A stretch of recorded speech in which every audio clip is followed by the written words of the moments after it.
For this battery replacement, you'll need a small flathead screwdriver or a coin and a new CR1616 or CR1620 battery. Optionally, use gloves to prevent static discharge. To begin opening the key fob, first locate the small indentation or screw on the side or back of the fob. This is where you'll apply pressure to separate the halves. Next, use a small screwdriver or even a coin to carefully twist or pry the case open. Apply gentle pressure to avoid damaging the internal components. Remember, many 1998-2002 Honda Accord fobs are snap-fit designs, meaning they don't have screws and simply clip together.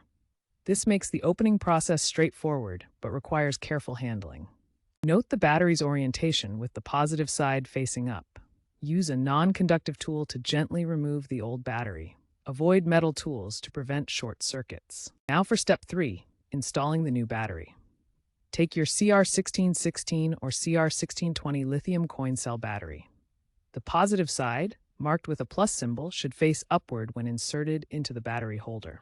Press it firmly into place to ensure a snug fit, which prevents loose connections and ensures reliable operation. Now for step 4, reassembling the key fob. Carefully align the two plastic halves, ensuring the buttons and key are properly positioned. Press them firmly together until you hear a secure snap. Check that the edges are flush with no gaps, as this protects the internal components from moisture and damage. After reassembling the key fob, it's time to test it. Stand within 10 to 20 feet of your Honda Accord and press each button on the fob. Check that the doors properly lock and unlock, and that the alarm activates and deactivates as expected.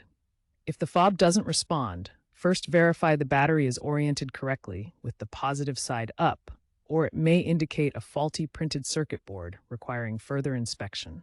If the key fob doesn't work after battery replacement, first ensure the battery is correctly installed with the positive side facing up and that it's fully charged. Avoid using excessive force when opening the key fob to prevent damage to the plastic case or internal components.